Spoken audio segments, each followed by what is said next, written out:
What's up, everyone? This is your host and founder, Aileah, back with another live for the month of Black History Month. This is it's a leap year. It's the 29th. Hopefully, y'all didn't think I was joking when it said the 29th. But I'm happy to have all of these phenomenal founders here today. We are going to jump right into it.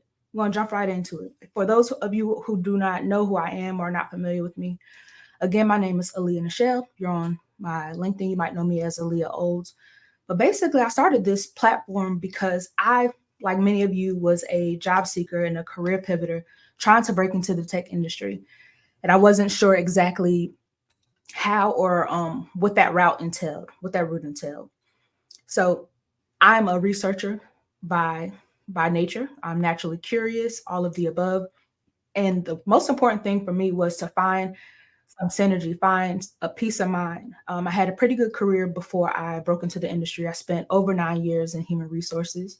And as you learn a little bit more about my journey, you realize that I'm technically back in HR because I work in HR tech now, just on a more technical side, somewhat as a technical program manager. But my role in HR, it was a very fulfilling role, but it was also overwhelming a lot of times. My last role, I was actually working in the healthcare industry right in the middle of the pandemic. And I was in the HR department and I was doing program management. And my job was to convince everybody that healthcare was this great thing and everybody should come and work for us. Well, that was very difficult, but I was able to successfully do that. It was just very, very hard on me mentally and emotionally. So if you guys know as well, I am a mental health advocate, also neurodivergent. And I have very high levels of anxiety, sometimes even situational depression. So my mental health is extremely important to me, and I directly correlate that with work. So my mission here with I'm Breaking Into Tech is not only to teach you how to break into tech or technical roles, but show you unconventional ways to get into the tech industry. I don't have a technical background, right? But I was able to highlight some of my transferable skills, upskill in certain ways. I was able to network and master the art of personal branding, which you guys will learn about here as well. And that's how I was able to make my transition. So in honor of Black History Month, I am bringing on these phenomenal founders that I've met over the course of my career journey. All of these individuals I now know personally. One of the founders I work with, and I'm really excited right here to present them to you all today. And for those who can read my shirt, that's my homegirl, Shirley Chisholm. If they don't give you a seat at the table, bring a folding chair. All right. You don't have to wait for anybody to give you a platform. You can create it yourself. And with that being said, let's bring in the guests.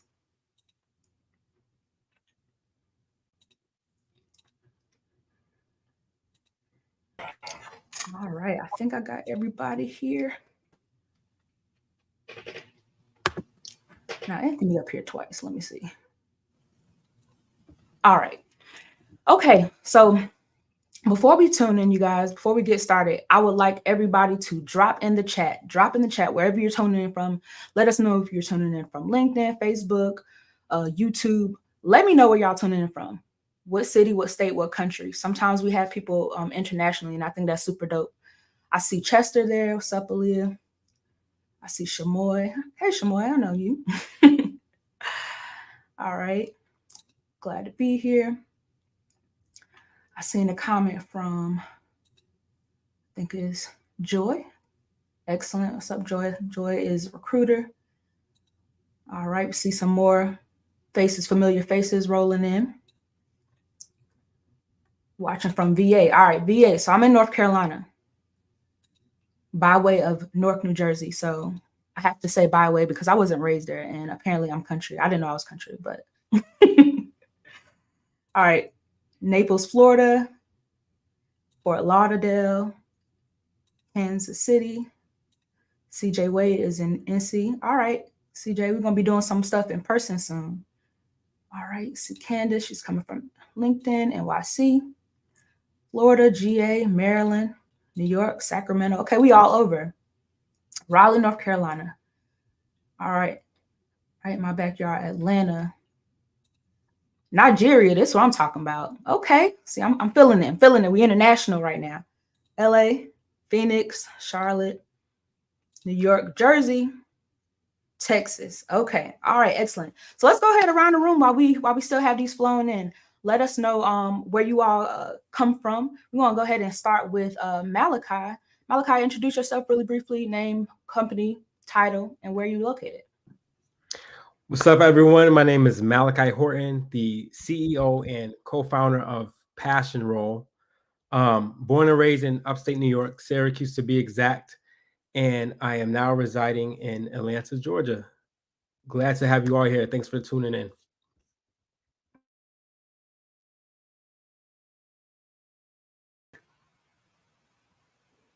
Whoever's next, you can go ahead and join in. Jump in. Y'all ain't gotta wait for me. Hey everyone, I'm Brian Glover. I'm founder and CEO of Previewed. I'm originally from Washington, D.C., but I now call Greensboro my home. And I want to thank you all for tuning in today.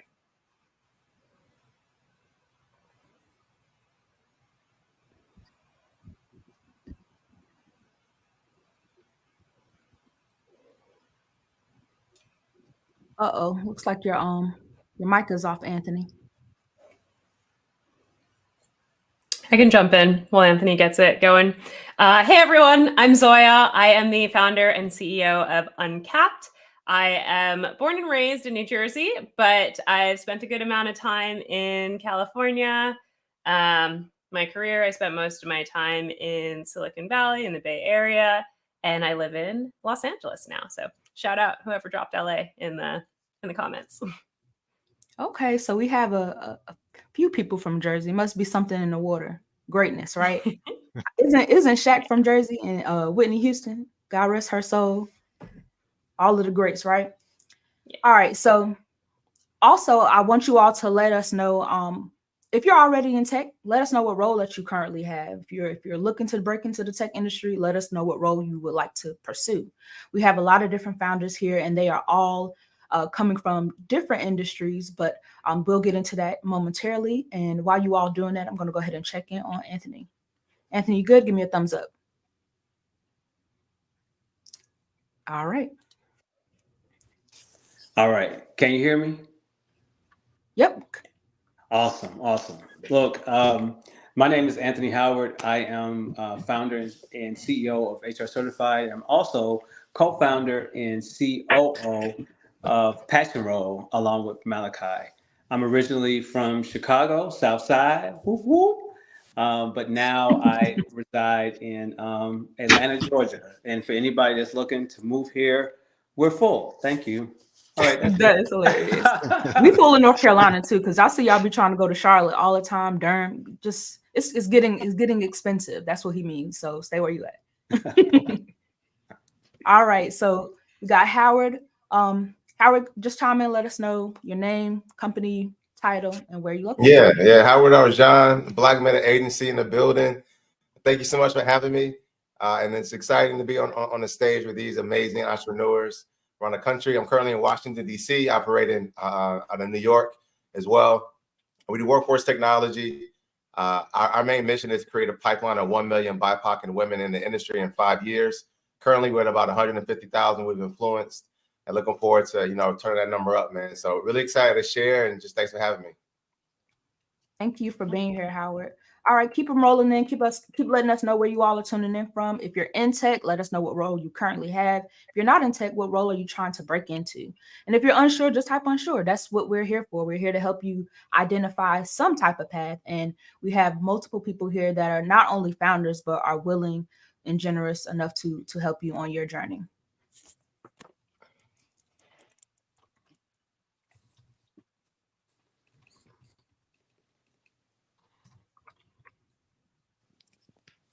Let's check and see who we got.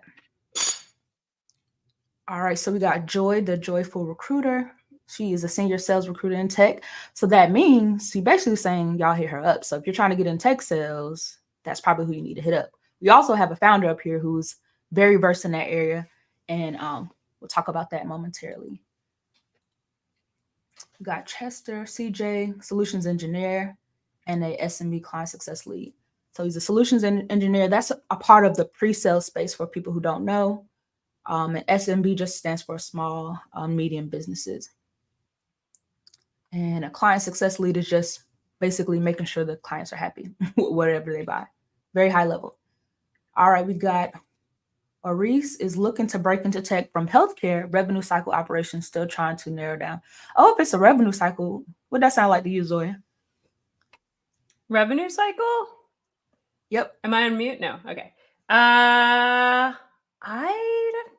Sounds like sales. Exactly. In my technical experience. Exactly. So think about that. Aris sales. We got Angela here. Brandon is a solutions architect. What's up, Brandon? All right. We got Shamoy is aiming for an SE role, which is another sales engineer, or she's also open to SDR. And then Chester's trying to get into cyber. We got Dominic for UX UI. So Dominic, are you currently a UX UI designer, or are you trying to get into that role? Then we got tech sales and customer success. Then we got senior QA engineer. Okay. Now, Tara wants to be in human resources within the banking world. So it's kind of like fintech potentially. So even though that's not HR is not is a tech adjacent role, you can still work in the software industry doing just that. So Anthony, everybody up here pretty much knows all about that, but Anthony would be your guy to connect with outside of myself. This individual has a background in healthcare and they're interested in breaking into the tech industry. We got Jara is an account executive and sales engineer. Okay. All right. So we're gonna go ahead and kick it off right now. So again, thank you all for tuning in, letting us know where you're coming from. Again, my name is Aileah Nichelle. I'm the host and founder of the I'm Breaking Into Tech community and podcast series. And we're here today with some phenomenal founders that I've met along my journey with just networking. And they all have something in common. We all have something in common.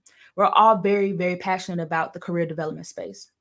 And what I mean by that is a lot of us have experienced some form of discrimination, being overlooked, underpaid, overpassed, misunderstood, whatever, all the unders, right? And instead of, crying about it or being sad about it, we just decided like, oh, I'm just as smart as this next person. So why don't I try to do something about it? So I brought these individuals on today to not only talk about their personal journeys, but give you actionable tips on how you can successfully navigate your transition. And then they're going to tell you exactly how their company is making shifts and changes in the career development space, whether that be our software, our new software companies from our founders here today, whether it be recruitment agencies or career development spaces. We're even going to talk about the metaverse. Like we know that Facebook changed their name a while back, and everybody's still unsure what the metaverse is. We have an expert here that's going to talk about that today. Now, I said this before as well. A lot of these individuals, many of these individuals, oh, he got the bag. Y'all saw what he just showed, and those things are expensive. Yeah, we got 12 of them. We're busting down. He said 12, Lord have mercy. But many of these individuals come from actual like major well-known tech companies. So we have Lenovo here, Gong. One of our co-founders also comes from LinkedIn. They also come from being on the Oprah Winfrey Show. So we'll get into that here momentarily. But let's go ahead and kick it off and start with Brian Glover. So again, Brian, do me a favor and introduce yourself one more time, your title, and let us know a little bit about your company. So what is your vision behind Preview? Okay, well, just for everyone just tuning in, again, my name is Brian Glover. I'm the proud CEO and co-founder of Preview. I'm originally from Washington, D.C., Uptown D.C. to be exact, but now I call Greensboro, North Carolina my home. Now, Preview, with that being said, Preview is an immersive, gamified career platform that is powered by AI matchmaking that provides you seamless career discovery, upskilling, as well as a frictionless hiring experience. So pretty much the vision, in a world of missed opportunities, Preview emerges as a beacon, transforming job search into a purpose-driven journey. So we're pioneering that new era where, talent meets opportunity seamlessly. So that's a little bit about myself as well as the vision. Thank you for that, Brian. So if you had to compare yourself to any other company that's out there, one, are you comparable? And if so, what companies would users be able to identify you with? I wouldn't say we're really comparable with many out there, but if you had to combine, let's just say some wow scenario that LinkedIn, Indeed, YouTube, Match.com got together, had a wow party, and a love child was produced out of that, that would be Preview. And what I tend to tell everyone, it provides you a fully immersive experience. So think of it as the future, platform for Gen Z and the millennials going forward to find their talent and their purpose. Inspired. I love that. So if that sounds like something that you guys would be interested in, let us know. Type previewed in the chat. If that's something that you guys would be interested in, type previewed in the chat. While you all are doing that, Brian, tell us a little bit about your professional background. Like, how did you get to this point as a founder? And is this your first company that you've ever founded? Oh no, I'm actually a two-time field founder. So I had two prior startups. I had a startup in 2010. It was like a DoorDash cartel like food delivery system. Pretty much I was in a bubble that didn't have a real ecosystem. Then I started up a AR VR like beauty app, and it was like 10 years too early. So back in 2014, that failed. And then from there, just side hustling. I started a consulting business. I even went back into corporate America. I worked at Lenovo. I've been a client success manager at Thrive, whereas I dealt with business owners on a daily basis. Prior to transitioning into my consulting business, I was speaking with business owners, and the number one issue that kept on being recurring was like, how do I find talent that comes, sticks, and actually wants to stay and wants to grow within this organization? And like, how can I find that versus, getting smothered out on a job board against some of the bigger names like an Amazon that has a massive budget that they can throw at to acquire a massive amount of talent. And then, like we saw in May of last year, where they laid off hundreds of thousands of employees, they had the ability to do that without feeling the hit versus mom and pops. They needed it. So I decided, instead of, complaining about it, create a solution. And then, while figuring out a problem, my wife, she was finishing up her cybersecurity and data analyst certification. So looking at different roles, and she was going on job listings, jumping from YouTube to TikTok, trying to get a real description and idea of what those roles were within certain organizations. And it just was a job looking for a job. So I sat down with her, we brainstormed. I was like, man, why don't we create like a TikTok of job boards? And it started there. And from there, it's just been a sprint. I put together an amazing team. I teamed up with my amazing co-founder to the point I even met you, Aileah, to whereas you joined the team over here at Preview. So right now we're in the process of getting things running. We have our MVP already currently out in the Google Play Store, as well as on the web, as well as Apple. that we're currently beta testing out, but we're about like 4 months away from launch. So that's what we're projecting, and we're looking to pretty much make a true impact on people's lives. So that's a little bit about my background and how I got here and how we're here to this point with Preview. I love that. I love that. If you guys have any questions for any of our founders along the way, go ahead and type them in the chat. We'll go ahead and pull them up periodically. Now, Brian, you said a lot of great things at that point, that you were trying to make that transition. You said your wife was looking for a job while she was pursuing data analytics, and searching for a job was a job within itself, which I can resonate with. And I think a lot of us can as well. And it is very exhausting. So with that being said, how are you doing things differently with Preview? Are you cutting down on time? Of course, you don't have to release any proprietary information, but what really makes your experience more enjoyable for an applicant? So what makes it more enjoyable? It's not so much a job, but like I stated earlier, it's a journey. I can't give away too much sauce just yet, but what we do, we provide you pretty much like the yellow brick road to your purpose. So I tell people with Preview, you got 90,000 hours in your life that you're going to work. And I've seen so many people that are very talented not be able to land their dream jobs. And out that 90,000 hours in your life that you're going to work, a lot of people wake up on, Monday morning hating to go to work and dreading it, or jumping from constant loops trying to find that place that they can call home and find their purpose. So what I decided to go ahead and do is just simplify that for people, provide people guidance, as well as provide this immersive experience when it comes to video, because people digest right now, especially millennials and Gen Z, we digest content at an all-time high. And with video being the number one current growing 100% by 100% year over year, and then people retaining it at a 95% level of retention compared to text-based, where they're only retaining it for 10%, it just made common sense. So with that, it just like, as well as being, a founder, a former job seeker myself of color, that coming from our communities, we don't really get a lot of different visibility to different opportunities. So, visibility can stunt people and place this glass ceiling on them, whereas they don't know what's truly out there and what their purpose truly aligned with. So what we do is, streamline that. We leverage AI. We provide you with an immersive gamified experience. And it's pretty much like a journey finding your career. And it's not just find a job, leave the platform, but we're creating a career lifecycle application that truly helps people discover a career path, upskill, and then find a career that they can grow into. So that's Preview in a nutshell. I know that's right.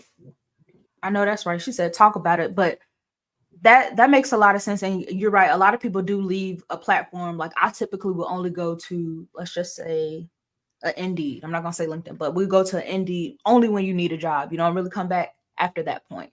But it sounds like you're building something where people can have a full experience, from learning what they want to do. For those of you who said that you're unsure about what you want to do, you can play different games and things of that nature to find out what your top skills are, along with being matched with artificial intelligence to those companies that match not only your skill set but your passion. So I love that. And again, for those who are interested in it, just drop Preview in the comment section. We will reach out to you and add you to our beta testing group, so you can be among the first adopters. All right. Thank you for that, Brian. So I want to hear from Zoya. I know you are representing for the ladies today. So I appreciate that. So Zoya, tell us a little bit about your experience with Uncapped. Let us know what Uncapped is and what your mission is behind building that company. Yeah. I guess I'll kind of start with like a little bit about me and the mission. So I actually just came from a company called Gong. If you don't know Gong, they're like one of the world's leading companies for AI, specifically for salespeople and revenue. There I was doing sales enablement. So teaching people how to do sales, a lot of like strategy work as well, but a ton of course creation, and like creating different programs.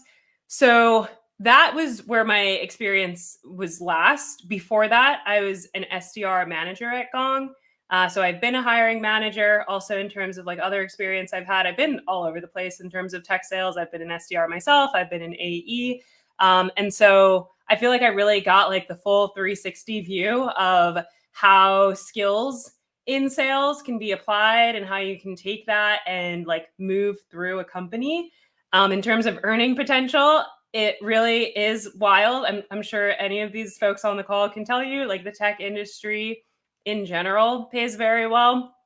My experience is in sales, so I can tell you, right, like, as long as you keep investing in your skill set in sales, it's one of those things where like the input just like propels the output, right? It's not a case where you're working and working and you're like, oh, I'm still kind of at the same spot. If you're working on the right things and like applying them the right way, your income will move up as those skills start moving up. So for me, really passionate about the career. I made a post recently that was kind of like about my transformation. I'll give you like the quick summary. I shared a post where I was severely in debt. I was very early in my career, and then we fast forwarded to just some, I don't know, 7 years later, 8 years later. I don't really know. I could give you the dates, but I was at the company Medallia when I showed the original post. And then if we look at where I'm at now, it's the year 2024. Debt's paid off. Like, I have the ability to invest in my own company. I'm very grateful for the things that I was able to do when I was younger to take me to this point today. And I attribute a lot of why I was able to have that transformative experience, both in terms of personal growth, in terms of like my own self-empowerment. And then like a big one for me is also the like financial freedom and financial empowerment. I attribute that to two things. I attribute it to networking. And I also attribute it to just learning, right? And that comes in two forms. One, as your network grows, you start to just be exposed to ideas and like other networks. So for example, I've worked at 4 unicorns. So like, what does unicorn mean in tech? It means the company was valued at $1 billion or higher. And out of those companies, 2 of them have had public exits. So if you work at a tech company for long enough, usually it takes a year for you to actually like vest. That means that you own a part of that company. So ownership is super important. Again, I mentioned you put in, you get the skills, and sometimes it's truly like almost one-to-one in a way, right? Like, I put this much in and this is what I was able to get. When a company goes public, if you put in the time, if you've been at the company for a year or more, then you will have some ownership in it and you will get paid when an event like that happens. And so I've been lucky enough to see it happen twice. I have a lot of belief in the company that I just left, Gong.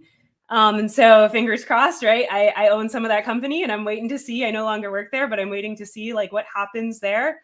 And so I realized that I know a lot of information. I got a lot of connections. I have a lot of information in terms of like how to do sales well, how to help people do sales well. My whole job at Gong at the point that I left was actually empowering sellers to make more money for the company at Gong and for themselves.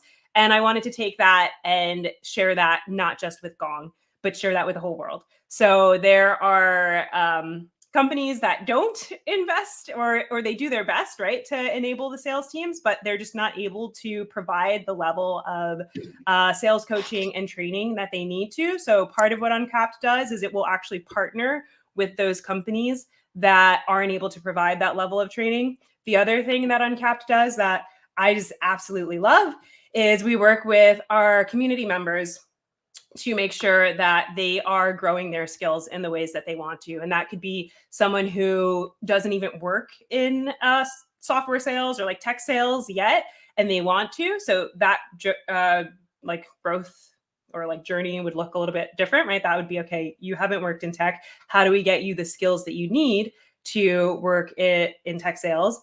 To people who are AEs already, and they want to move up market, right? They want to become enterprise AEs. And I can talk a little bit more about like what we mean by that. I know, Aileah, you already gave the definition of like SMB, small and medium-sized business, but basically what that means for your compensation is like, as you go from small and medium business to mid-market to enterprise to strategic enterprise, your paycheck just gets bigger and bigger. But there's a lot of nuances to how you work in each market that we're here to help people navigating their careers. like learn, right? To be able to actually invest in those skills. So I thought it was a fun question that you asked, Brian. You were like, what's your business if you had to like describe it as another business? And so I thought about it. I actually jotted it down as he was talking because no one's asked me that. I would describe it as a cross between masterclass, because obviously we're offering courses and educational content and information products. But I would also say it's a cross between Equinox as well. And you're probably like, why are you saying the name of a gym? But the reason I'm saying that is because, one, it'll kick your butt. No, but the courses are robust, right? And if I'm your coach, my expectations are very high. But that's because, you know, everyone is capable of it, and we're like really clear on how to be able to apply what you're learning and things like that. But two, you're meeting other people who have very high expectations of themselves and people who are really invested in their career growth and development. And then the third reason I'm comparing it to Equinox, I don't know if any of you are familiar with the concept of like the third place. But for a lot of people who are really into fitness, Equinox would be the third place, right? So the first place is your home, the second place is your work, and then the third place is where you go to hang. If you're really into fitness, the third place where you go to hang is Equinox, because they've got everything. They've got a spa, they've got food, they've got, you know, all your friends who are out there doing your bougie workout. So it's the third place where you can go and you can network and know that folks who are interested in the same things that you're interested in, right? Tech sales, they're going to be there and they're going to be having, you know, interactions and working on their craft as well. I love that. Thank you so much for that that breakdown, Zoya. So basically you have everything. And if you guys are interested in breaking into the tech industry, but having higher earning potential, then tech sales is definitely the way to go. Can you talk a little bit about whether or not you have to have experience to do this? And if so, what type of experience? Yeah, I love that question. Really, the answer is no. Like, you don't have to have a college degree. You don't have to have experience like doing tech in the past. You don't have to know how to code. You don't even have to have direct sales experience. What you do need is a very specific mindset. Like, it is not an easy job, like by any means. It's a job that requires a lot of resilience. There's a lot of rejection. There's a lot of doing research just for like a quick no. And you're like, oh my gosh, I can't believe that I spent, you know, a whole day, you know, putting together my outreach strategy just for it to end at a no with this one person. But then again, going back to the resilience, it's thinking, well, does this person have the power to tell me no? If not, great, go around them, find somebody else. But it's a lot of critical thinking and a lot of trying again and again and again, and taking ownership and realizing, you know, sometimes it's not about doing more of what you've been doing. Sometimes it is, it's a volume game, but sometimes it's also like a reflection game of like, what, you know, why have I sent 100 emails and none of them have converted? Like, maybe there's something that I'm not doing correctly. And so it's an endless puzzle, but there are frameworks that we teach that just work. And there are strategies, right, that exist. And also the strategies continue to evolve. Sales is changing really rapidly, and I keep a really close pulse on it. So to go back to the original question, you don't have to have any specific type of experience. I'll just give like a couple of like jobs. If you have this job experience, I think it makes for a great story, right? When you're like, well, how come you're pivoting? Teachers make a really great salesperson. The reason I say that is because teachers are constantly taking complex, you know, problems or things that they have to teach the classroom, and they're breaking it down into smaller bite-sized things. What a skill to have if you are selling to someone, people in medical professions, firefighters, like anyone who's under constant stress to perform, veterans. So like, it's so broad. You could probably give me almost any like job that you've had before, and I can probably think of skills that you've probably gained in doing that job that would help you become a salesperson, right? And specifically a tech salesperson. But I'd say the overarching theme is that you have the ability to deal with a no and that's just not going to like stop you. You're not going to be fazed by it. If anything, you're going to be excited by the challenge of like proving someone wrong who said no to you, and that you're coachable. I think if you have those two things, you're off to a really good start if you want to start a career in tech sales. I appreciate that, Zoya, and that's really important for a lot of people to realize that all of these careers that we're going to talk about, and even just the benefit of these different platforms, you have the ability to come in entry level, right? And when we say entry level, we mean truly entry level, like no experience. The purpose of these individuals being here is being able to show you how to use these transferable skills and how their software or businesses are aiding you in your transition. So keep that in mind. If this was a helpful talk for you so far, type in still here. We're gonna go ahead and move to the next segment here. Now, before we move to that, I just want anybody from the panel to answer this. What do you feel like is the main issue with the current job market? What are you saying? I'll begin. So my profession is HR, right? So many of you have become entrepreneurs. Talking with HR is your last person, and really looking to shake that up. What's going on with the job market now is that there's a clash between the old guard and the new way of work. And that prism, trying to find that middle ground of, the old guard, and after COVID, how the workforce has really changed things up. Priorities are different. It's not about loyalty. It's not about, I should be blessed to have this job. It's more employee centric. And now the job market is trying to just reset itself as it regards to that. And it's like people that's in this room right now, and those of you who are listening right now, that's really pushing that change. But yeah, I think if I were to describe it, it's really the reset of the market to be more employee centric than employer centric. And we're right in the middle of that transition. I would agree with that to a certain extent, but I also feel like it's right now with the job market, it's a logistical issue. When you look at it on a much deeper level, we've seen the horrors. We saw the mass layoffs after the pandemic from the tech sector. We're seeing it and experiencing it right now. We have some more major layoffs about to come in March. So it's a major logistical issue because you have so many of the large, heavy known household name players consolidating up so much of the workforce to whereas, it's positioned to whereas mom and pops are fighting for position and qualified candidates.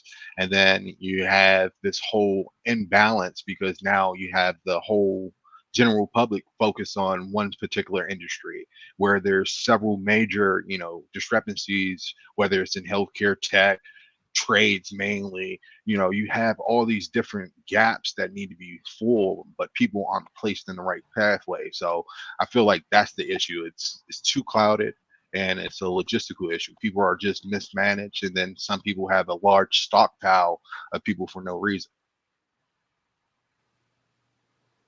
Yes, and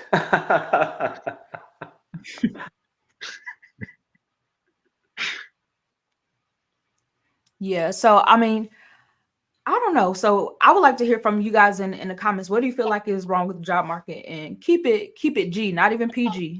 Don't call out no companies. Don't talk junk about any companies in the chat, but let us know what your experiences have been so far.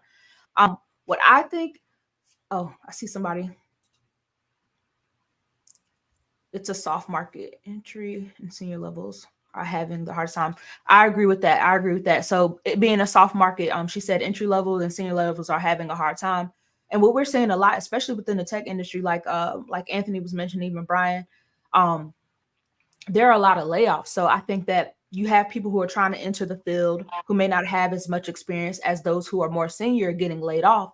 And then a lot of these companies are prioritizing people who have been laid off, who may more than likely have gotten a severance severance package, right? And severance package usually is some type of some form of compensation to kind of help you float, just to avoid lawsuits at a very high level. That's the best way I can explain that. So a lot of times, you know, though these individuals who've gotten laid off, they may be out of a job. Some people don't get severance packages, and I want to let everybody know this right now. Please, if you got a pen and pad, whether you in the tech industry or not, if you get laid off for any reason, severance packages are negotiable. Okay, so I need y'all to write that down. You can negotiate your severance package. And the reason why I want you guys to know that is just because a company says, you know, hey, Aileah, you know, we're experiencing some downsizing, and we're going to have to let you, along with the rest of the squad, go. And they try to offer you a severance package of, you know, 2 weeks pay or a month pay. You can actually negotiate that, because again, it is the reason why they're even offering you that is for legal purposes. It's usually in exchange for you not suing them or taking them to court for any reason or anything regarding wrongful termination. So a lot of people don't know that you can negotiate that. And it's not only at the salary level, you can also negotiate those benefits and say, hey, especially if you have a family and you are actually taking care of more than one person, and more than one person is on your insurance. And that's the most important thing about having that W-2 job. You can say, okay, hey, I want to take this salary, but I need you to at least give me another month, 2, 3 of insurance in order to sustain me and my family. And in exchange, I will sign this waiver to say I won't sue you in the future, right? Because if you actually take a company to court and you have a reasonable case, like a case that's valid enough to go to court, employment court, then you could win a settlement that's way more money than you're even asking them in that severance package. So keep that in mind. I recently talked to a young lady. I was actually coaching her like last month. She just got laid off, but came to me a little too late, you know, because I was like, girl, you actually could have negotiated that severance package. So keep that in mind. And there are a lot of different platforms where you can kind of track layoffs to see what companies are traditionally doing layoffs. And one of them is, if you're on LinkedIn, I believe it's layoff.io. And if anybody knows about any other ones, feel free to drop them in the chat. I wanted to add on to that. Still keep that pen out about quiet firing. So at that point where you get an offer, a severance package, that's great.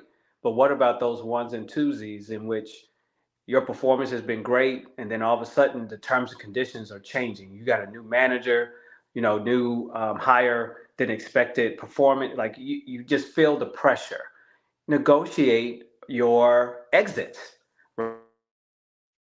That's a common tactic. Is an article I posted on LinkedIn and also on TikTok that companies use to pressure you out without the severance. Mm-hmm. And so when there's that's going on, like that's also a point in which you can negotiate a severance, even when it wasn't originally placed. Because sometimes it could be so hard and you just wind up leaving out, just like, but and I've seen it, I've been through it. I've seen others go through it, especially those in HR and other areas. Same. That like, look, you don't leave without getting your money first, especially if you have great performance, great marks, all the things, and then things are starting to switch up. Don't be afraid to ask for that before you leave. I completely agree. And, you know, again, this is coming from Anthony. Anthony, how many years of experience do you have in HR? Let the people know. You put me on the spot here. Woo. We're gonna take advantage of the solo. Okay. Well, I got into HR in 2000. So what's this? 20. So it would be 24 years. Oh wow. So it sounds like he might know what he's talking about, just a little bit, right? But I did see a comment. Then we're going to move on to our next founder. But I did see a comment that I wanted to address. And this individual says, HR here, everything is negotiable. I mean, everything. If you don't ask, you will not get it. That's right. All right. And I completely agree with that. Everything is negotiable. So Keep that in mind at the very beginning, at the end, even when you are offered a salary. We can talk about that as well if you guys are interested in learning strategies on how to negotiate salaries. You definitely want to be grateful and say that you are thankful for the opportunity, but you never want to accept it right on the nose and right away. Give yourself 24 to 48 hours to make that decision. And if they're pressuring you to make a decision that same day, then it's probably a situation that you might need to run from. All right. And I seen another comment that said, unfortunately, there are more job seekers than jobs. I'm not exactly sure who this is, but and I'm glad your name isn't up there, so I won't put you on the spot. But I personally disagree with that. I think we believe, because we have this main social media platform, LinkedIn. We believe that all the job seekers in the world are on LinkedIn, and it makes everything seem so small and so congested. So we feel like we're seeing everybody. And again, as a mental health advocate, y'all, please take your breaks from social media, LinkedIn included. It can be very draining, especially if you're building a brand, especially if you're job seeking. You're seeing like, hey, congratulations, Johnny, congratulations, Suzanne, la la la. You know, it can be very, it can make you very anxious, right? It can stress you out, and it can make you feel like you're not doing enough. But I just want to encourage you to step away from the computer sometimes and look outside of LinkedIn. Like, how was y'all finding jobs before LinkedIn? Like, this is no shade to LinkedIn, because I know we're premiering on LinkedIn as well. But how were you finding jobs on LinkedIn? And I know majority of the people that are watching this are Gen X's, Gen Y, and some Gen Z. So I'm really talking to Gen Y and Gen Z, because Gen X already knows what it is. But how are you finding jobs outside of LinkedIn? And one of the master arts of that is actually networking. And another master art to that is actually physically getting out and into the city, right? And going to events, going to where people are that you want to potentially work with. Every event that you go to doesn't have to be a paid conference or anything like that. It could be a meetup. Download this app called GroupMe, or even not GroupMe, but Meetup, and actually look for free events and networking events with locals in your area. If you want to be a tech sales individual, there are plenty meetups for that. I guarantee you, in your city or local surrounding cities. If you're that passionate about it, drive an hour from wherever you're at to go and attend these places, and actually sit down and talk to individuals who are already in the field. That is the best way to know if you actually want to do it, because a lot of y'all tend to look at the money that you're going to make in it, and then you hop into it, and then you don't like it, or you're not good at it, and you get discouraged by that. Right? I was actually a solutions architect before being what I am now, which is a technical program manager.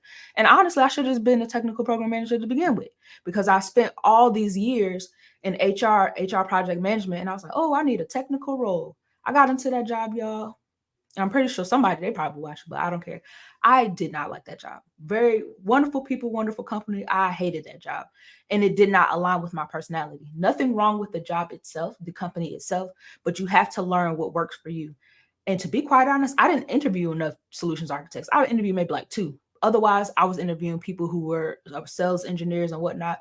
And I got offers as a sales engineer, even a tech sales representative, or a sales development representative, which is an SDR, if any of you all are looking. So my word of advice initially is to get out and research and try to meet people. Don't just reach into anybody's inbox, whether that be in a Facebook group or LinkedIn or any other platform, and say like, hey, can we have a coffee chat? I'm trying to break into the industry.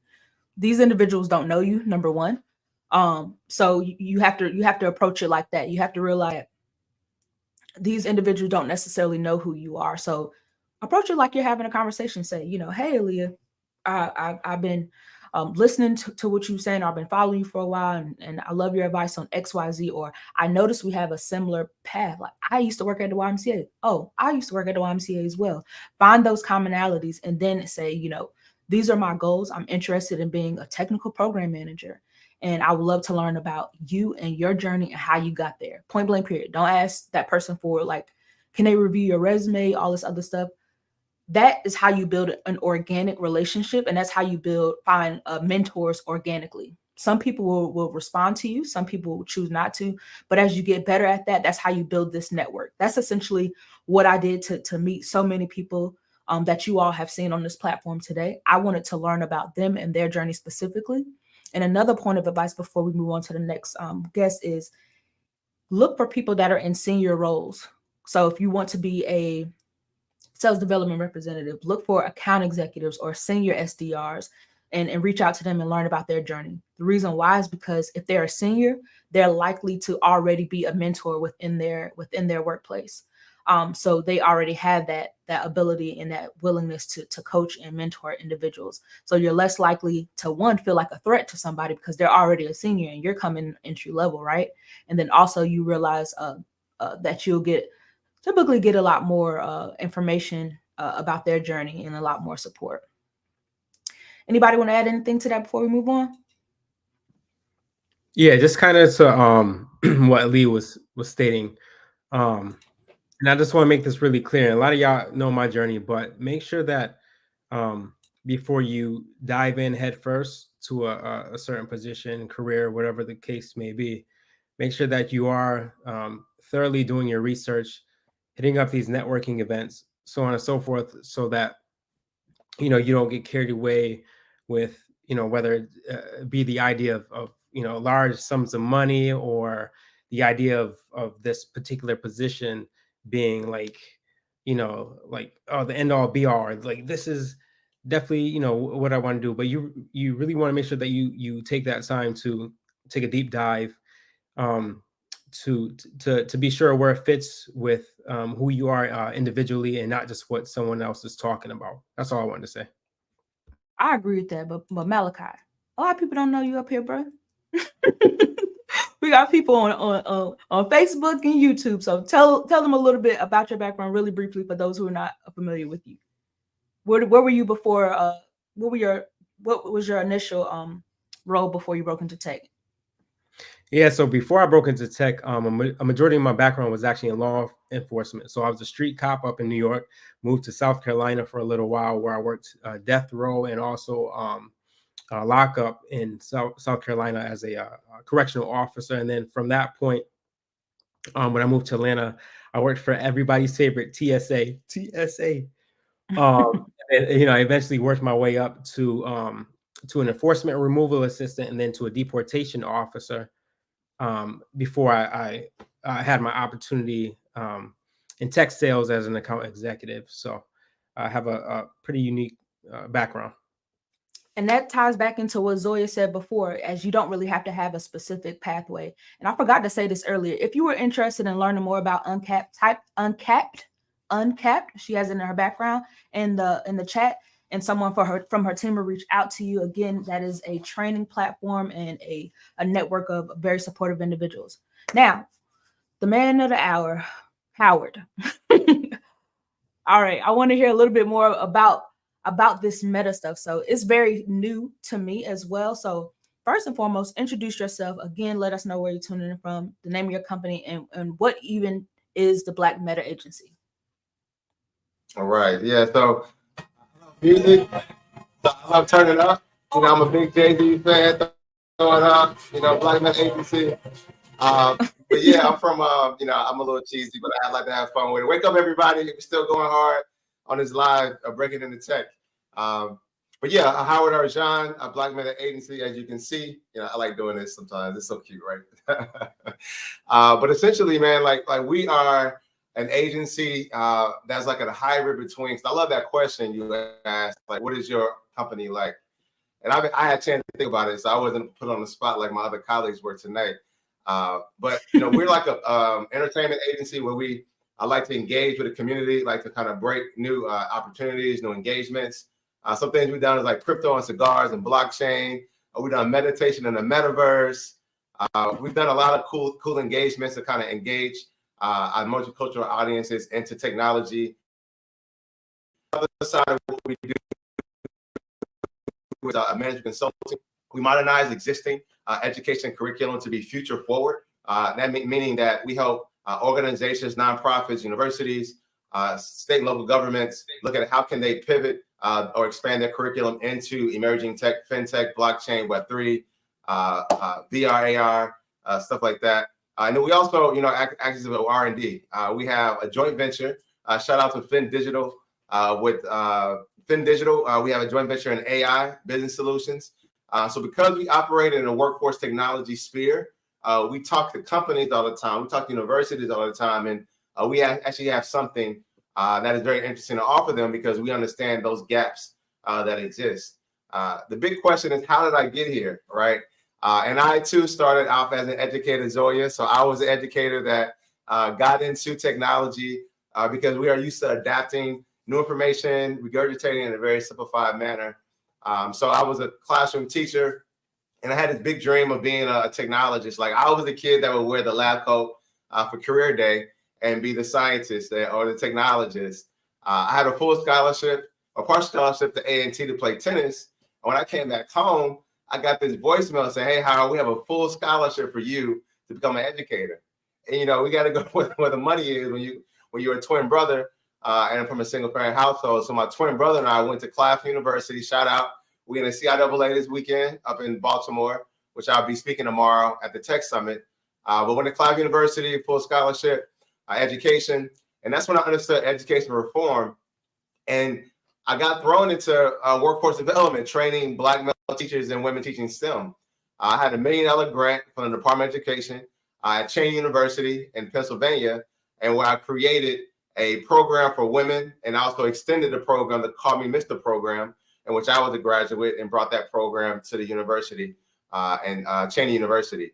And then from there, I wanted to kind of start my own company. And, I said, oh man, I want to consult and I want to help, teachers, rural teachers teach urban students in Philadelphia. And so I did that for a little while. So that was my first company. And then I got the DC bug. I got some DC people on the call tonight. DC is, it's so alluring. It's Chocolate City. It's exciting. So I said, hey, let me go down to DC, take my talents down there like LeBron James. And yeah, I went to DC and I started my first consulting firm where I was doing, education consulting. And then I had a mentor. I got lucky. I was fortunate because I made a great impression. And this is important too, everybody, with networking. When I was in right out of graduate school, I made an impression on my mentor who runs a cybersecurity firm. And I showed him that I had, a lot of initiative and a lot of ambition. So when I came to DC, I said, hey, I would love to, work with your company. I see what you're doing. I'm an educator. I have this interesting background. Let me join your ranks. I literally had to sit outside of his office for hours and hours and hours, multiple days in a row, before I got that opportunity. But he appreciated the humility, but also the hunger that I had. And immediately I got tapped as a corporate development manager for, at the time, a $30 million cybersecurity firm, Black owned in DC. And that's how that's how I understood, IT consulting, management consulting, cybersecurity, system integration. And this is me as an educator talking this tech talk. Shout out to the tech talkers out there today. So yeah, that was my way I got into tech. And then, I started Black Man Agency as a spinoff from my accelerator for Black male entrepreneurs called the Black Male Entrepreneur Institute. Because I was trying to solve the problem of why don't we have enough Black male entrepreneurs accelerators and funding for Black males. This was like 7 years ago. And then the pandemic happened, and we all kind of had to refocus and say, what do we want our next chapter in life to be? And the challenge that I had with my other projects were that they weren't scalable. There were programs or projects that were local based. And for me, my North Star is to become a philanthropist and a humanitarian. So in order to do so, I need something that's scalable. I need something that generates a lot of revenue, and also that opens up a lot of doors for me to impact, larger communities. So, that's my story in Black Man Agency. And, hopefully I wasn't too long-winded on your first question, Aileah. No, you were not, but I do have a problem with you throwing out all of those HBCUs and you didn't mention Winston-Salem State University. So go Rams, number one. Let me tell you, that was my first contract. So my second consulting contract was Thurgood Marshall College Fund, who was at Winston-Salem State University, and that's where I did the teacher education recruitment program for Thurgood Marshall. So shout out to Winston-Salem. Y'all have the best Dunkin' Donuts right in the planet. It's right there, downtown. I know. See, I don't fool with Dunkin' Donuts or Krispy Kreme. Krispy Kreme. If y'all didn't know that Krispy Kreme was founded in Winston-Salem, I didn't know that either. Right, Krispy Kreme. Winston-Salem is a cool city. Even Maya Angelou, she's actually from here. She used to be a professor at Wake Forest, but you cannot mention a great HBCUs without saying WSSU. So yeah. And you have to know the Metaverse. And the way we use VR is that we actually are doing engagements around the country. We have a couple of clients, shout out to Change Our Future Foundation. We're helping them to pivot and expand into how they mentor by leveraging a VR workforce training. We have simulation environments. As Brian knows about the fully immersive environments. Our partner is Victory XR. They're a company founded by Steve Grubbs. And Steve is doing an amazing job of creating curriculum from, I think, K to 12, or K to college, where you can actually adapt this curriculum into your existing teaching curriculum. So, I mean, it's amazing. And we are working with STEAM Esports. They are an e-gaming education STEM program for kids. And we're bringing the VR experience to it to make it more engaging. Virtual reality actually has an 80% retention rate of information versus traditional teaching. And so, for me as an educator, my background and a technologist, it just makes sense to have this. We do fun stuff, like we do parties and engagements and stuff like that, but our main focus is allowing companies to expand how they train and augment their staff by developing programming and training through the metaverse. Thank you for that, Howard. So I know you said a lot, but a lot of my people here, they're not familiar with, they're new to technology in general. So can you break down what the metaverse is in layman's terms? Yeah, so the metaverse, the metaverse, you have a couple of different experiences, right? So you have extended reality where you have the cameras on the outside and you actually see information inside the headset, but also on the outside of the headset. You have fully immersive, which is the traditional virtual reality piece. You have augmented reality. Augmented reality is literally the apps on your phones that make your face soft and your eyes big, and ladies with the eyebrows and the kissy faces. That's augmented reality. Whenever you see the camera on your backup car, that is extended reality because you can see the real world and the technology overlay. So those are the different quote unquote XRs or environments. When you talk about the metaverse is essentially an environment to where you can actually create profiles and engagements and programs. Most of everything that we're doing now, we can do at some faction in the metaverse. And the reason why it's such an interesting phenomenon is because it allows you to be fully immersed within that environment. It allows you to engage with others through your avatar. And the way that these avatars are being created now, they actually have a very realistic look to them. Recently, Apple Vision Pro just rolled out their product that's going crazy in the marketplace. But I'm gonna give you a free game tip, and I love giving free games. So at CES in Las Vegas, there's this company called XREAL. You can get the same quality experience and glasses about these size for about $300. The same Vision Pro experience that Apple has created. They're another company that's kind of made a splash into the marketplace. So I don't know if everyone else is. Hold on one second, Howard. I don't know if everyone else is experiencing a lag, but I'm experiencing a lag with your microphone. So can you repeat what you were saying last time? Free game. There's a company called XREAL, and if you go online and Google them, they're making fully XR glasses that are very similar to the Apple Vision Pro for like $300, and they're less intrusive and less cumbersome than the cord and etc. Of an Apple Vision Pro, and those are the ways that you can engage within the metaverse. And so I do want to kind of throw out something else. We were talking about earlier on how can we break into tech, and some ways that I've been able to expand my network into tech. I live on Eventbrite, and I'm fortunate in DC. Everybody and everybody's mama are putting all their events on Eventbrite. So if you're looking for tech events, looking for opportunities, all of my events are posted on Eventbrite. And for me, as I'm networking, I'm always searching Eventbrite for, hey, what are the tech events? Every October we have a Black BMA Web3 month, and so we host our events on Eventbrite. But also, I find events to go to recruit people to come into our network. The GovCon industry, we talked about, is there really a lack of jobs in tech? And I know it's not. I live in the DMV. I'm on the board for the universities at Shady Grove. And we are actually struggling to find people to fill jobs across the state of Maryland in technology and also within the government sector as government contractors. If you are looking to get some quick experience, I'm a person that believes in starting from where you are. Everything I've done, I've self-funded. I didn't wait for a grant. I didn't wait for VC money. I didn't leverage any credit. I just leveraged my resources and my dynamic background. And so if I was trying to get into tech today, I would go to YouTube. I would learn how to be a prompt engineer or some type of skill set that I can sit down and absorb within a month, within a few weeks. And I would go to Fiverr, and I would just start trying to get clients on Fiverr. I would create an account, go to Fiverr, say how for these services. Here's my rate, and I would just start working that way. And I would create my work experience that way. Try to see what I can do in a couple of months, and then take that experience and go into the public or the private sector, the government sector. And while still creating revenue and experience, through Fiverr.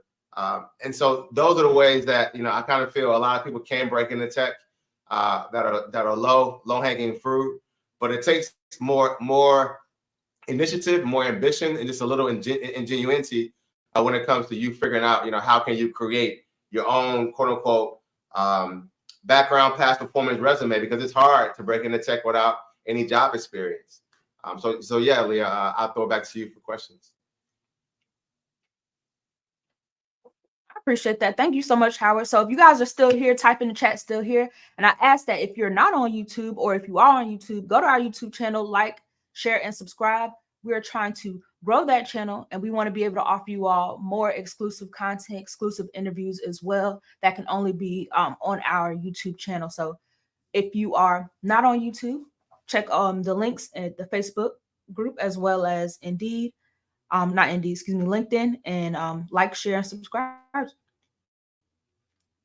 Yeah, and I did say, I don't know, shout out to the people that's joining tonight. I have some interns that I've hired over the course of a couple of years since I started. They now have some jobs in New York as techies in New York. And Juku, shout out to him, and shout out to everybody I work with so far. We are looking for interns in virtual reality. If you are in the DMV, and if you are familiar with Oculus 2, we're looking for interns, paid opportunities to join our team. We do a lot of in-person events up and down the East Coast. We have a couple of conferences. Chocolate Con is April the 21st. All of you all are invited on this call today. I would love to have you come speak, participate, and share what you're doing in tech to the Black community. Chocolate Con is a celebration of DC's Black history, music, art, and culture, leveraging technology. So we're going to have a Pokemon Go type feature, VR. We're going to have NFTs, but also DC Go-Go, music, art, a lot of, well-known DC influencers from over the decades are going to be there. So those are my 2 cents. Check us out. This our information over here. And thank you so much for having me. Thank you again, Howard. So keep in mind, you guys, I'm gonna be sharing all of the guests' information as well. If you're on LinkedIn, you should already have their information. If you are on YouTube and Facebook, you'll be able to have their information as well in the description area. Again, like, share, subscribe on YouTube, and also we're gonna take a moment to just switch gears here. We have 2 other founders here. We have 2 founders from the same company, which is Passion Roll. But I want to open up the floor to speak to Anthony and Malachi. Anthony, you can go ahead first because I know you do have a hard stop. Let us know a little bit more about your position at Passion Roll. Reintroduce yourself and where you're from and your role in Passion Roll as well, for the people who are not familiar.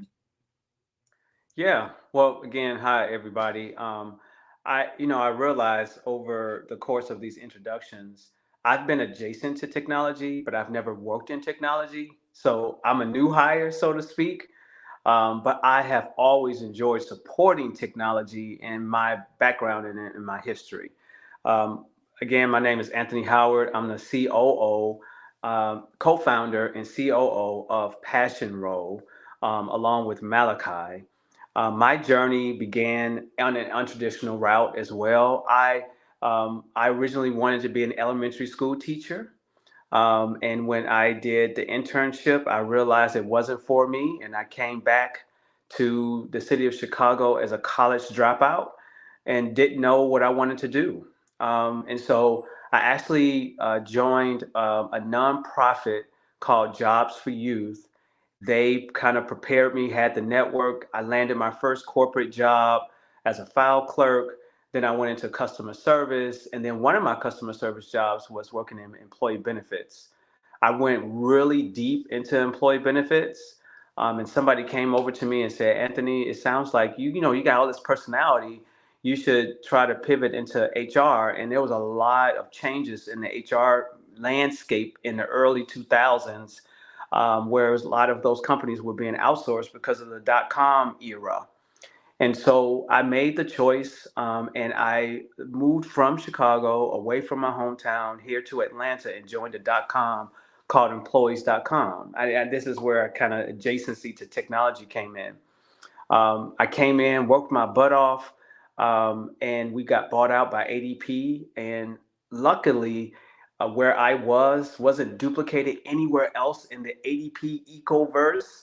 And I wound up getting promoted as a supervisor, had 15 people reporting to me. I was the youngest person. And just imagine how I looked back then. And from that point, I sat down for my certification, earned that, and I asked ADP to get me into an HR business partner role, and they said, "Oh no, you need a degree," even though I had the experience. So I wound up pivoting to working for a client I supported, and my journey in HR has been in high tech device, medical devices, med tech, biopharmaceutical, so highly technical. And I think it was mentioned earlier that when you work in those industries, the money is there. And I've been very fortunate. I didn't have a mentor or anything like that. I kind of just navigated through. And what I just realized throughout these spaces that I worked in, and I am master of the pivot because I've worked in environments, I'm sure you all can agree, you get to a place and you find out that it's not what you thought it was going to be, or something as simple as a manager changes your whole entire experience. And when that happens as a person of color, you got to make a choice on what you're going to do. And so even though, I mean, if you saw my resume, a traditionalist will look at it and be like, oh, he's a job hopper. But what has resulted of all of the job hopping has been I'm the most flexible, resourceful person you will ever meet. I've been in unions, I've been in manufacturing, I've been in all the things. And I believe all of it has been to prepare me for this moment. For me to be, I have always been an entrepreneur, had no idea.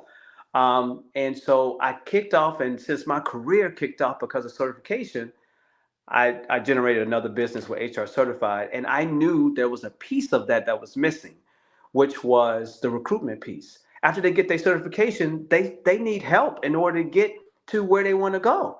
I had that experience at the earlier part of my career. And so I wanted to start a recruitment agency.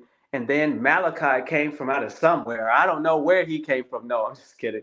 I actually met him here on LinkedIn through a graduate of my HR masterclass. We had coffee at a Black-owned shop. We've been very intentional about that. And in that, we found out that we had a lot of synergy. So what began off with my journey of wanting to start off and kick off a recruitment agency as a supplement to my associate HR masterclass for people who have no experience or degree in HR who want to be great in this space, it's now evolved into passion role with the talent marketplace. And my role pretty much in this is the education piece. I've worked in corporate human resources, again, for over 2 decades now. I'm known on, since there's another famous Howard on this platform, I'm known as that HR guy versus Howard, okay? We're going to have Howard keep Howard, okay? And through that, I've been hitting the stage as it relates to that non-traditional profiles is the way to meet this multicultural, multi-generational workforce where it's at. And with all of this and being able to show up different, And HR in general are traditionalists. Like when you look at that landscape, it's dominated mainly by middle-aged white women, and that's not the reflective of the workforce. I'm looking to switch that up. I'm yelling in the thing. Hold on, okay. But in order to really truly meet people where they are, it has to really reflect the diverse tapestry that is the workforce. So with that, that's I met Malachi. We both come from non-traditional backgrounds, and with that, we pair off. We're opposites as it relates to what we bring to Passion Role, but what we have synergy on is that everybody needs a shot.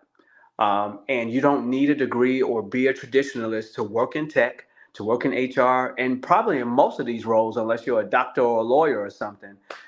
So anyway, glad to be here. And I may have to run, and if you want to stay as long as I can, but that's my story. Thank you so much, Anthony. I appreciate you. You have such a great personality. That's why I definitely wanted to bring you here. And I could see how you and Malachi mesh so well together. Again, you guys, if you are enjoying this chat, let us know still here. Also, if you enjoyed Howard's chat and you want to learn a little bit more about the Black Meta Agency, type in BLK Meta. So for BLK Meta for Black Meta, and someone from his team will reach out to you as well. So we're going to go ahead and keep this thing rolling. I will be ending here very shortly, but I want to go ahead and give Malachi opportunity to tell us a little bit more about how he became the founder of Passion Role. I know you all heard about his specific career trajectory and how he was able to break into tech from being a correctional officer. Excuse me, I know that's not what you said, but a police officer.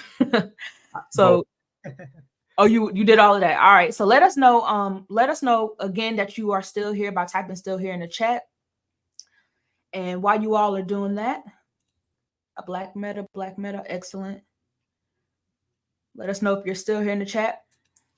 Malachi, you can go ahead and take the floor. Let us know a little bit about Passion Role, what it all entails, and how it is changing the career development landscape. Yeah, so the first thing that I want to say is that our company, it has a very interesting dynamic because you have me as the CEO and co-founder who, is coming from the candidate side of things. And then you have my business partner, Anthony, the co-founder and COO, who comes from that HR background. So, it's kind of cool that we tackle the traditional hiring landscape from both sides, really. But let me get into what Passion Role is. So Passion Role, what it is that we're actually a talent marketplace and onboarding platform for small and medium-sized businesses and startups who are looking to hire passionate, non-traditional entry-level talent through non-traditional methods. And pretty much our mission is to connect those passionate, non-traditional entry-level professionals with companies who are equally as passionate about them, but also who are passionate about their values as well.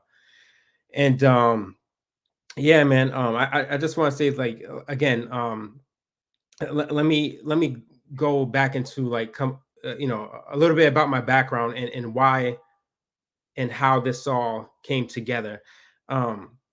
But for me as a candidate, coming from the candidate side, navigating the hiring process, there was a lot of difficulty, but not only that, I saw where there were a lot of flaws in the traditional way that hiring is done. So we look at like the hiring paradigm, right? You got hiring here, and then I was like, okay, for one, I have ADHD, so I'm neurodivergent, and I fidget a lot, and I get nervous and anxious. So that was one portion of me kind of navigating through this hiring paradigm and finding some issues there. But not only that, but you think about like the applicant tracking system. I'm like, man, so I know that all of us can relate here. But going through that whole hiring process and having to navigate through like that applicant tracking system can be a headache. And then we deal with ghosting, which I dealt with plenty of ghosting. I'm sure all of you have dealt with plenty of ghosting. And then you look at the fact that there's multiple rounds of interviews.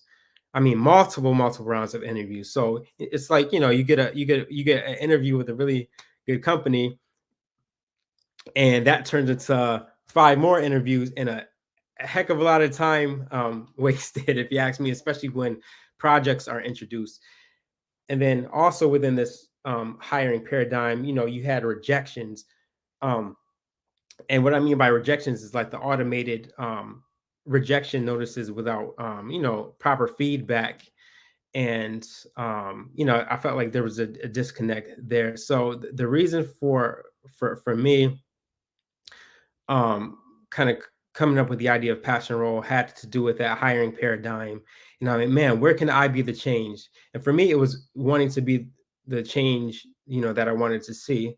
And then it was just, you know, by, you know, I don't know, it was just God ordained that I met Anthony, who came from the HR side, and you know, we collaborated to, again, just to solve the bigger issue of the traditional and lengthy hiring process.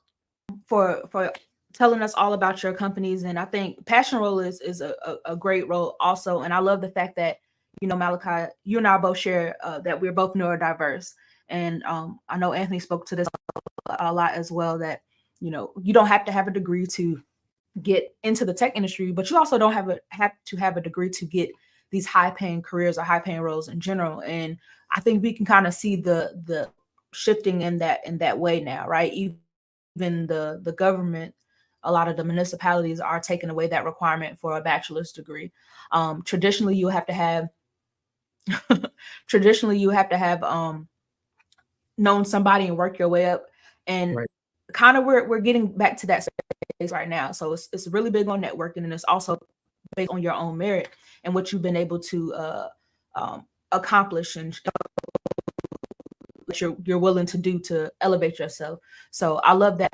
I love that passion role is highlighting those individuals who don't necessarily come from a traditional background. So can you tell us a little bit more about how you and Anthony even came across one another? How did you guys meet up? How did the partnership start?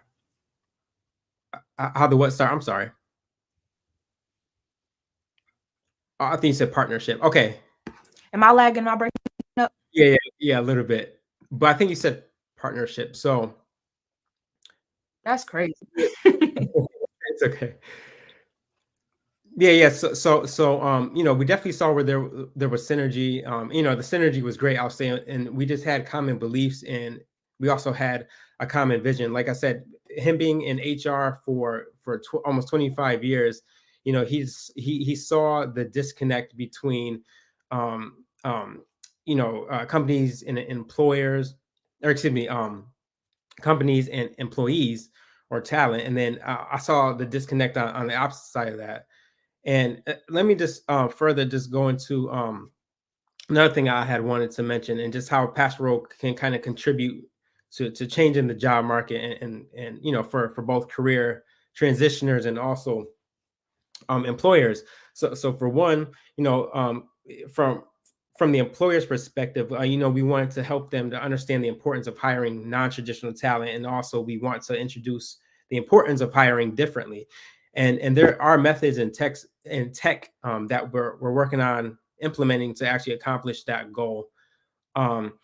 And then for like career pivoters or for non-traditional employees, you know, we're dedicated to actually creating processes that give candidates a fair shot, but also directly relates to what they're passionate about career-wise. But just to wrap back around, Anthony and I just had a lot of synergy, and we you know, just had a common vision. So yeah, that's kind of how that all worked together. Okay. So I'm going to go off camera because I don't want to continue to lag, but I really want to hear from the rest of the panel. Y'all can hear me, right? Yes, ma'am. Awesome. I appreciate that. I want to hear from the rest of the panel. Let me know what your personal philosophy is. What is your personal philosophy? What drives you? What motivates you in life? I do want to say this. You know, if a lot of us are trying to pivot, even to my colleagues on the panel. You know, you got to decrease your ego. If you're looking for a new job, you got to decrease your ego. You got to ask for help. You got to let them know that, hey, I may not know a lot, but I'm here to grow, here to evolve. I was on the panel yesterday, and most people in the room were afraid to tell their family and friends and promote themselves on Instagram or Facebook or LinkedIn or Twitter or etc. You can't be afraid to share your story. You have to. In the classroom, we say you got to take off your cool, because being cool doesn't get you anywhere. You're gonna come across as cheesy, corny, or whatever to your existing friends, but to your new network, they'll say, "Oh my God, he's innovative. He's engaging. He's all these things." And so you have to kind of reprogram how you see yourself, because if you look through the lens of how your people see you, you're always going to be that person. So, that's the only advice I want to share. It's not much a mantra, but it's a mindset shift. Even if you're going into a new industry, you're going to be the guy or the woman that knows less. And that's a humility aspect that needs to be taken. But eventually, if you have that hunger and that desire and that work ethic and that intensity, then you're going to know more eventually, because now you have a subject matter expertise that you're bringing over into tech. So now you have tech plus whatever else your subject matter expertise is, and now you are formidable, talent in the industry. So take off your cool and drop your ego at the door. Love that so much, Howard, and that is the honest truth, especially for us who have not even broken into the industry yet. Make sure you do check that ego, because a lot of people will have an ego going into the industry as well, because you've been able to make certain connections or certain transitions before, or you are the highest paid, or you at the highest role in your current career. Know that you got to start from the bottom again, and it's okay. Everybody has to be a freshman sometime, but eventually you'll graduate to that senior role. And don't forget to reach back and help others. And also realize that, even if you make that transition, even if you make that transition and it doesn't fit for you, it's okay to make that pivot. So that's my advice to you guys. That's also the advice that I took myself when I made my initial transition from being a HR program manager to a solutions architect, and then made the change again back to program management as a technical program management, because I realized that that wasn't a good fit for you. Be honest with yourself and take care of your emotional and mental health also. All right. Well, any more words of encouragement from the panelists? Yeah, just like on a personal philosophy for myself, it's just, very simple, navigate with purpose. You got to be purpose driven, but you also have to be comfortable with disrupting with integrity as well as transparency. And then strive to leave a mark. We only get one life. Don't beat yourself up every day, but, go out here and try to leave a lasting impression. And don't look at failure as failure. Look at it as a lesson learned that's going to propel you forward. So that's my philosophy every day. And, don't ask for forgiveness. I'd rather you ask for forgiveness instead of ask for permission.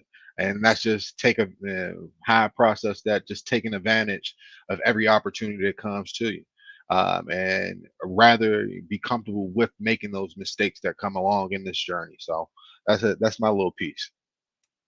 Love that, Brian. Love that. Anything from you, Yeah. Zoya?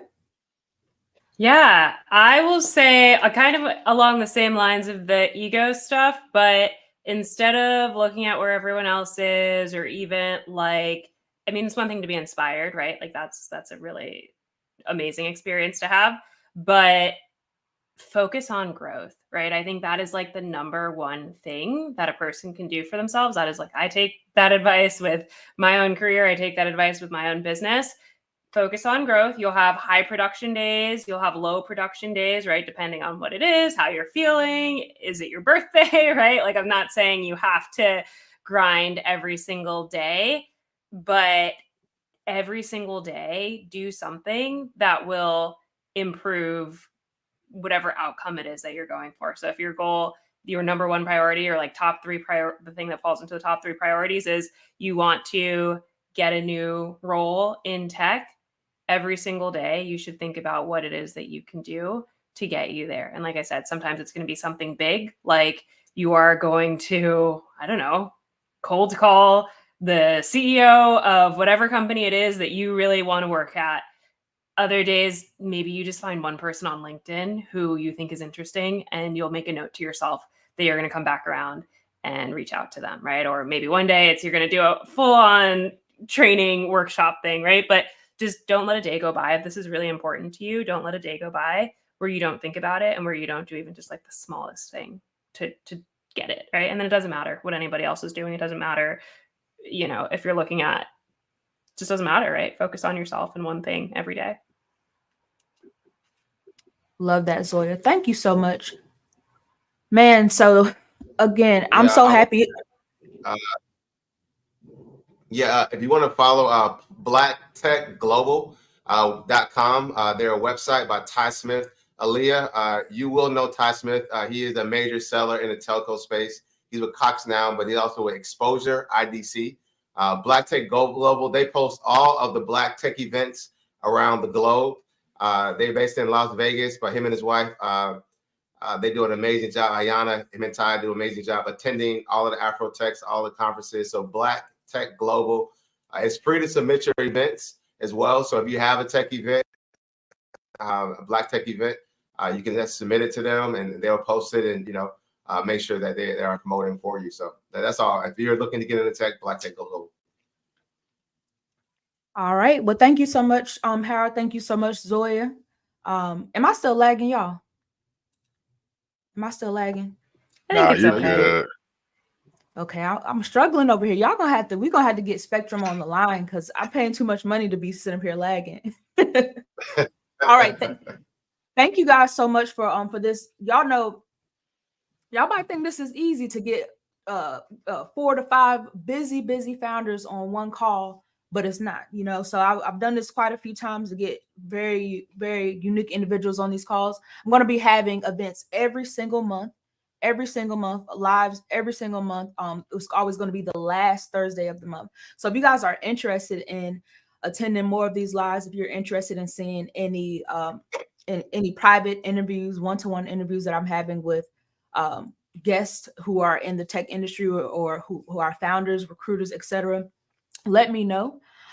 Let me know by scanning this QR code if you are on a computer, or you can type in that link, that URL link that says https://talk.ac/Aileah and put that code in that says Black Founder. If you're on Facebook, if you're on LinkedIn, if you're on YouTube, there's a link in the chat somewhere that was recently dropped that you can also click on. But I want to hear from you guys. I want to hear how you like this talk. If you want to see more events like this helps me make great use of my time, because if y'all don't like it, I ain't gonna do it, right? But if you like it, then I will do more of it. And we're trying to continue to elevate and grow this platform. So again, like, share, subscribe. Again, you will be able to register for the next event that is in honor of Women's History Month. We're going to have some dynamic female leaders up there, founders included, for next month's Women's History Month. And again, we're going to drop everybody's information, so you have an opportunity to follow and connect with all of these founders here. And if you are interested in reaching out to them directly, most of them are very active on LinkedIn. I know Zoya has her own Slack community, and her team has been dropping information in the chat as well. If you are interested in having me on as one of your panelists, guest speakers, or anything of that nature, again, reach out to me directly, and you can also fill out this survey here. But I greatly appreciate everyone for being here. If you enjoyed this chat, just type in one thing in the comment section that you remember from today. One point of advice that you took away. One point of advice. So I'm seeing some comments roll in. It says, thanks everyone, learned a lot today and inspired by your stories. This was really good. Awesome. And again, remember, you guys, I come from a human resources background, spent over 9 years in HR, made 3 pivots from HR to being a solutions architect to now being a technical program manager. And well before that, I was a lifeguard, so I can swim, breaking all the stereotypes. Black girl with lobster can swim. Where y'all hear that from? breaking all the stereotypes, right? We got check your ego at the door. WSSU has WSSU does not have the best Dunkin' Donuts. Lord have mercy. Winston-Salem has the best Dunkin' Donuts. I don't think so. I think it's Krispy Kreme. That's what we meant. But yeah, no degree. Be humble and pivot. Work daily on your goal. We got to keep growing. Let's see what else we got. Keep growing in the power of community. Absolutely. Be proactive, not reactive. Yep. And a lot of people are saying some of the same thing. No degree. Now, just because you don't have to have a degree doesn't mean that you don't need to put in that work. Certifications can supplement. Certifications and networking can supplement. All right.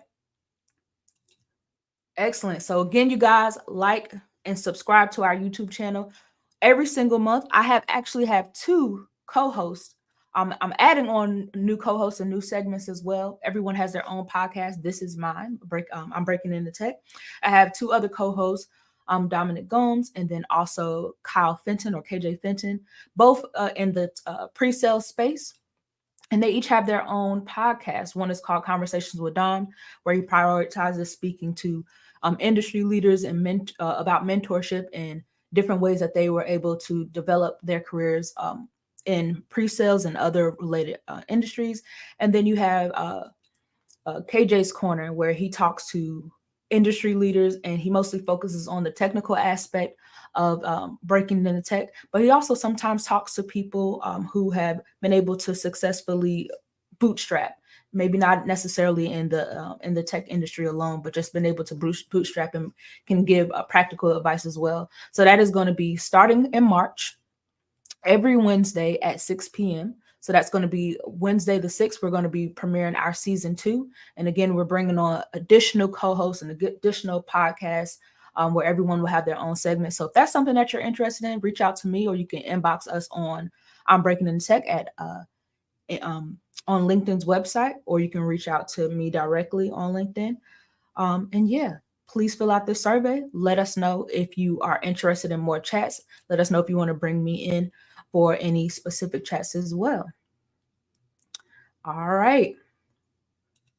So I think that wraps it up. So I appreciate you guys yet again. I appreciate you guys for tuning in today. And again, one of my biggest takeaways was definitely check your ego, right? Check your ego and don't be afraid to fail. Don't be afraid to fail. That is something that I had to learn for myself. And imposter syndrome is real, but it's okay. You're not going to be perfect at everything. You know, I mentioned that I'm neurodiverse, which my neurodiversity, it lies with anxiety. So I feel like I always have to be perfect. You have to get that under control and realize that you're not always going to be perfect. And the best way to accomplish anything is at least to start. You know, Brian mentioned that he's a 2-time failed entrepreneur, which a founder. And I disagree with that. There's no such thing as failure. When you are trying something, you can only learn, right? When you're trying something, you can only learn from it and move forward. As long as you're not staying in it and you're dwelling on the past and dwelling on what you perceive to be a failure, you are always succeeding and moving forward.